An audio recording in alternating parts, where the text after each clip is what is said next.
કામ એક્સ્ટ્રા કરતા હોય છે, પણ પાર્ટ ટાઈમ કરવું જ હોય તો એવું કરો ને કે જે પેઢીઓ માટે થઈ જાય. હલો, સમજાય કે નહીં? સ્માર્ટ વર્ક, વાહન, એનું વાહન કેવું પસંદ કરવું. મેં શું કામ આરસીએમને પસંદ કર્યું? ભાઈ મારો જિંદગીનો ગોલ ખાલી પૈસા નહોતા, કારણ કે બચપણથી જે કાર્ય સાથે જોડાયેલો છું એમાં સૌથી મોટો ગોલ હતો આધ્યાત્મિક, કે તું માણસ તરીકે આવ્યો છો તો તારે માણસ તરીકે તો અલગ જ જીવન જીવીને જ આવવું છે. બસ એક વસ્તુ મને પકડાઈ ગઈ હતી નાનપણથી, કે તું જ્યારે પાછો ભગવાન પાસે જા ત્યારે કોલર ટાઈટ કરી અને ભગવાનને કહી શકવો જોઈએ કે તે જે હેતુ માટે મોકલો હતો ને એ કરીને આવ્યો છું. આને જિંદગી કહેવાય.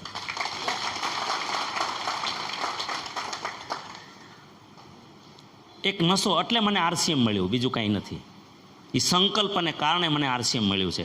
હું આરસીએમમાં છે ને મળ્યું છે મને. અમે ભટકાણા છીએ, કોઈ આપવા નહોતું આવ્યું. કિરણભાઈ, અમે આરસીએમમાં ભટકાણા હતા સામેથી. આરસીએમ અમને કોઈ આપવા નથી આવ્યું. તો વાહન મેં આરસીએમને પસંદ કર્યું, એટલે જ મારી આટલી બધી ઇન્ડસ્ટ્રીઝ હોવા છતાં હું જાતો જ નથી. એ મારી જિંદગીનો હું શું કામ ડિસ્ટર્બ થાઉં? પણ હું તમને એમ શીખવાડું છું કે એક દિશાનું કામ કરવું જોઈએ, એક દિશાનું. દિનેશ શેલડિયા પહેલાં જીવે છે ને પછી શીખવાડે છે. હલો, આટલી બધી ઇન્ડસ્ટ્રીઝ હોવા છતાં મને કંઈ આરસીએમમાં એટલી બધી આવક નથી જેટલી મારી ઇન્ડસ્ટ્રીઝમાં છે. મને લોકો તો મૂર્ખો જ કહે છે એક રીતે. જે સમજદાર લોકો છે ને, સમજદાર બુદ્ધિશાળી, એ તો મહામૂર્ખ કહે છે. અને મારી યાર એવું માથાકૂટે નથી કરતા કે એ પાગલ જેવું કામ એ ન સમજે, તમે એને રહેવા દો એમ. એટલે મારે એ નિરાશ થઈ ગઈ હવે. એ કે એમાંથી એમાં કાંઈ થાય એમ નથી. કારણ કે જેને આટલી મોટી ઇન્ડસ્ટ્રીઝો હોય અને એ પોતાની ઇન્ડસ્ટ્રીઝ ઉપર બેસે તો શું ન કરી શકે? એ લોકોને દુઃખ એ છે. મને એક ભાઈ ત્યાં સુધી કીધું કે તમને શું કહેવું એમ. મેં કીધું શું કહો ને તમને મનમાં આવતું હોય તો. એ કે તમે આ ન કરતા હોત ને તમે લેન્ડ લોર્ડ પાર્ટી હોત. તમને ખબર છે? એ કે એ તો મને ખબર જ છે, પહેલેથી ખબર છે, પહેલે જ ખબર છે. લેન્ડલોર્ડ પાર્ટી એટલે કે તમે બહુ મોટું નામ હોત તમારું બિઝનેસની દુનિયામાં. કીધું હોત ને એમાં શું છે? પણ તો તમે કેમ આ કરો છો? તમને ખબર છે તો. મેં મારો રસ્તો જ નથી. તો હું થોડો કંઈ લેન્ડલોર્ડ બનવા માટે આવ્યો છું. હું એના માટે નથી આવ્યો. મારે ઉપરવાળા લોર્ડને જવાબ આપવાનો છે, એ બનવા આવ્યો છું.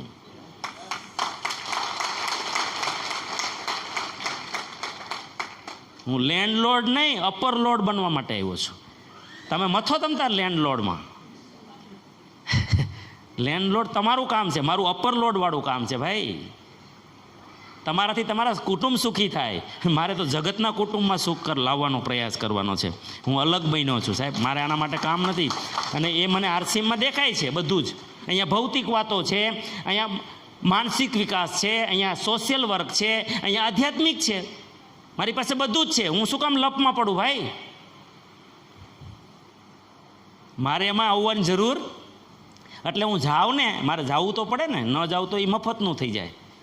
એટલે મારે હાજરી તો હું આટો મારી આવું, પૂછી આવું શું પોઝિશન છે, શું છે, કઈ રીતનો વેપાર ચાલે છે. બેસું બહુ ઓછો, પણ ઘડીક વારમાં બધું જાણી લઉં, નજર મારી લઉં. બધે ભંગાર ક્યાં પડ્યો છે એ જોઈ આવું. એવું નહીં નથી જાતો એમ. કારણ કે ન જાઓ, જેમ ખેડૂતનો દીકરો હોય ને, એ કાંઈ ન કરે ને ખાલી 4 સેટે આમ આટો મારી આવે ને તો એની રોજીરોટી લખાઈ જાય. હા કે ના? એમ મારી ઇન્ડસ્ટ્રીઝમાં હું જાઉં છું મહિને, ક્યારેક 2 મહિને પણ હું આટો મારી આવું બધી ફેક્ટરીઓમાં, બધી ફેક્ટરીઓમાં. પણ મારો એ મકસદ નથી. મારું વ્હીકલ એ ઇન્ડસ્ટ્રીઝ નથી. મારું વ્હીકલ આરસીએમ છે. શું છે? આરસીએમ. મારું જે જીવનનું લક્ષ્ય એ પૂરું મારું અહીંયા થાય એમ છે. તો હું ખોટું વ્હીકલ પસંદ કરીને શું કરું? હે ને? ધ્યેય નાનપણથી હોવું જોઈએ. હવે ધ્યેય પ્રાપ્ત કરવા માટે ભગવાને આપણને 2 શક્તિ આપી, શરીર અને મન.